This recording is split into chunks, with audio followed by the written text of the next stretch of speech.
Sada ćemo vidjeti zašto je AntChild toliko popularan i toliko bitan selektor unutar CSS-a. Kad odemo odmah u naš index.html, ovdje ćemo unutar bodija napraviti jednu listu. I unutar te liste trebamo da napravimo, na primjer, 20 list itema. Hajmo da naučimo jedan emet kako to možemo da uradimo. Unutar ove liste otvorit ćemo zagradu, napisat ćemo ovako li, znak veće, i unutar ovih uglastih zagrada napisat ćemo ovako item. U nastavku pišemo $znak i van ove zagrade napisat ćemo puta 20. Pritisnemo tab, ovo je emet skraćenica da napravi oko list iteme u kojima imamo item od 1 do 20. Da ne bi mi pisali item 1, 2, 3, 4, lakše nam je da program to radi za nas. Hajmo ovo da otvorimo unutar live servera. Evo ga live server, možemo ga pomeriti sa desne strane, znači idemo Google Chrome da bude sa desne strane, Visual Studio Code sa leve. Odlično, hajmo sada listi da skinemo ove diskove, znači to je list style none, i da damo neku marginu i padding. Napisat ćemo li i ovdje ćemo pisati list style none. Do sada smo uvijek pisali ul list style none, ali isto je, apsolutno isto da stavimo na listu ili na list item, svakako taj disk pripada list itemu. I sada ćemo ispod napisati margin, neka margina bude 5 piksela, da ih odvojimo i stavit ćemo padding, također 5 piksela. Ja moram malo sad odzoomirati da mi bude ovakav prikaz. Odlično.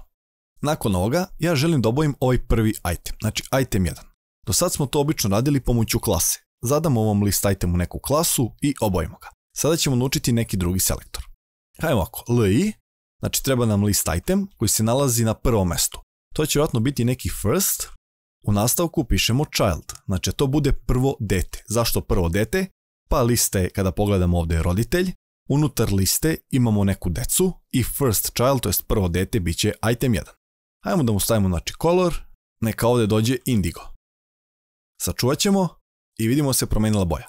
Mislim da je mnogo bolje da koristimo background color, bit će nam mnogo lakše. Hajmo napišemo background color, sačuvamo i evo ga. Vidimo da se obojio naš prvi item. Hajmo da obojimo i posljednji. Znači ako imamo first child, imat ćemo i last child. Hajmo ispod ovog firsta, znači uvijek pišemo li, jer nam treba list item, napisat ćemo last child. Hajmo njemu istu boju da stavimo background color indigo. Sačuvamo i vidimo da se item 20 obojio. Odlično. Ovo do sad nije AND selektor, jel tako? To se slažemo, nigdje ne piše AND. Međutim, ako ja želim da obojim item broj 7, kako ja to mogu da uradim? Ili item broj 3, ili item broj 15. Sada će nam pomoći AND selektor. Hajmo da razumemo da selektor odgovara svakom elementu koji je anti potomak njegovog roditelja. Šta to znači? To znači da unutar liste imamo dete, pa imamo još jedno dete, pa još jedno dete. Sva ova deca možemo ih jednim imenom nazvati i potomci, jer vidimo da su u istoj liniji. Hajmo da napišemo taj AND selektor da bismo ga razumeli. Ja ću sada želiti da obojim ovaj treći item i onda ću ovdje napisati li, napisat ću ovako AND, znači zato se zove zato što je N, u nastavku pišem child, u zagradi ću sada napisati broj 3 jer želim treći da obojim i naravno ovdje sad stavim background color, možemo iskoristiti green ovaj put. Sačuvat ćemo i evo ga, vidimo da smo obojili treći element, znači position 3. Ja ću sad ovdje iznad napisati, znači ovdje napisat ćemo ovako, position 3. Da bismo znali da želimo da obojimo treću poziciju. Vidimo ovaj NTH ili AND selektor, on govori koje dete treba da bude, da kažemo, pogođeno, tačnije pronađeno. Vidimo da je ovdje first, a ovdje je last. Kako ja mogu da nađem sad broj 3? Pa pomoću ovog AND. Taj AND možemo razumjeti da selektor odgovara svakom elementu koji je anti potomak njegovog roditelja. Šta znači anti? Pa na kom broju se on nalazi. Šta je to potomak? Pa čim ide roditelj, poslije njega ide dete i dete je potomak svog roditelja, tako da će ovdje biti treći pronađen kao kod nas u primjeru. Dobro, nadam se da smo ovo razumeli. Ako želim broj 8, ovdje ću napisati broj 8. Sačuvati. I evo vidimo da smo obojili item 8. Sjajno. E sad, kako ja mogu da obojim svaki treći, na primjer 3, 6, 9, 12 i tako dalje. Ja bih sad ovdje morao da ja napišem 3, pa u sljedeći napišem 6, pa u sljedećem 9 i tako redom. Ja kažem ne. Baš zbog toga postoji taj n broj, zato se zove ovo AND. Nemojte vas buni ovo je n je ovdje bitan. Znači ovaj broj n nam je bitan i moramo razumjeti da je taj n kao neki broj koji se povećava iz kruga u krug. Hajmo da imamo šta to znači iz kruga u krug. Ja ću ispod ovdje napisati ovako every 3. Kao svaki treći. I hajmo napišemo li, pišemo end, child, znači uvijek pišemo end child i sada u zagradama da naučimo jedno pravilo. Unutar ovih zagrada možemo napisati ovako broj, možemo napisati ključnu reč, to znači da li je paran ili neparan i možemo napisati kao neku formulu. Mi ćemo sad ovdje napisati neku formulu. Hajmo napišemo na primjer 3n plus 0. Otvorimo ovako zagradu i napišemo background color i ovdje ćemo staviti yellow, sačuvati i vidimo 3., 6., 9., 12., 15. i 18. da su obojeni. Nemojte da vas buni ovaj gore first last child i ovaj ovdje 8. Ja to mogu i zakomentarisati da nas ne bi bunilo. Ovako već bolje. Vidimo da je svaki treći obojen. Šta znači ovo 3n plus 0? Hajmo da naučimo šta je to n. Pošto znamo da kompjuter obično kada vidi ovako neke zagrade radi neku funkciju, tačnije neku operaciju. Unutar ove zagrade imamo napisano 3n plus 0. Vidjet ćete često da ovdje piše samo ovako 3n. Naprimjer i ovo je dosta poznato, sačuvamo, vidimo se ništa nije promenilo. Ja uvijek napišem plus 0, zato što mi je lakše kada budem sljedeći primjer radio da znam da ovdje mogu napišem neki drugi broj. To ćemo ostaviti za koji sekund kasnije. Da se fokusiramo na ovaj broj n. Šta on znači? Kao što sam rekao, ove zagrade znači neka funkcija i ovdje mu piše 3n plus 0. 3 zato što želim da bude svaki treći, jel tako? N, znači u prvom krugu kompjuter kreće od 0. Ovdje se podrazumeva da piše 3 puta n, što će reći 3 puta 0 je 0 plus 0 je 0. Mi ovdje nemamo item 0, jel tako? Ok, hajmo dalje. 3 puta 1 je 3 plus 0 je 3. Evo ga, item 3. Sljedeći krug petlje je 2. 3 puta 2 je 6 plus 0 je 6, što će reći item 6.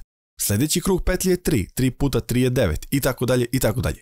Koliko god bude bilo ovih list itema, on će ovdje povećavati ovaj n broj. Kada dođe preko 20, on neće više raditi ovu našu operaciju. Tako je najlakše razumjeti ovaj end ili end child selektor. Odlično. Pošto smo razumjeli kako nam ide s ovim imenom, hajmo sada da probamo da obojimo svaki treći posle ovog ovdje 8. Da imamo da li smo ga još dobro razumjeli. Sad ćemo to ovako napisati. Li. Standardno pišemo n child, pišemo 3n, rekli smo svaki treći. Da krenemo od 8. Znači pišemo plus 8. I stavit ćemo background color, neka ovdje bude purple. Ja ću zakomentarisati yellow. Sačuvati i evo ga. 3n plus 8. Šta to znači? 3 puta 0 je 0 plus 8 je 8. Evo ga, 8. 3 puta 1 je 3 plus 8 je 11. Pa idemo, povećavamo za po 3, jel tako? U svakom krugu petlje. Ono što je bitno da ovdje razumemo jeste da krećemo od broja 8 i na svakom trećem ide ovaj background color. Kako bi bilo kada bi želio krenuti od broja 4? Pa ovdje bih napisao 3n plus 4, sačuvao i evo ga, 4, 7, 10, 13, 16, 19. Kako bi bilo da želim da obojim svaki peti? Ja bih rekao pa piši 5n, znači svaki peti želim da obojim, a da krenem od broja na primjer 7. Znači 5n plus 7. Sačuvat ćemo i evo ga, vidimo da je obojio broj 7, broj 12 i broj 17. Sjajno. Vidimo da je ovaj selektor zaista prost, samo smo trebali razumjeti šta pišemo unutar zagrada. Da ne dužimo previše s ovim selektorom, hajmo da imamo kako nam još može pomoći. Mi smo rekli da možemo napišemo ovako broj, da možemo napišemo formulu i da možemo napišemo neku ključnu reč. Pa hajmo da imamo koje su to reči. Zakomentarisat ćemo ovo, pratiti kako je bilo i te ključne reči su paran ili neparan. Znači li and child i hajmo ovdje sada da napišemo odd, što će reći neparan i zadat ćemo background color, neka bude ccc i vidimo smo dobili 1., 3., 5., 7., 9. i tako dalje i tako dalje. Svaki neparan. Znači ovdje pišemo neparan. Hajmo da imamo kako ide sa parnim. Idemo list item, and child, bitno nam je ovo and child, još jednom ponavljam, unutar ovih zagrada pišemo even, što će reći paran i ovdje ćemo staviti background color, možemo staviti 666, malo tamniju, sačuvamo i evo ga, 2., 4., 6., 8., 10. i tako dalje i tako dalje. Sjajno. Na ovaj način funkcionišu ta 3 and selektora, što će reći da imamo broj, formulu i ključnu reč.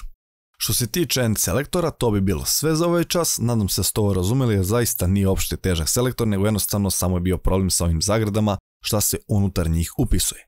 Mi se vidimo u sljedećoj lekciji gdje ćemo nastaviti dalje. Pozdrav!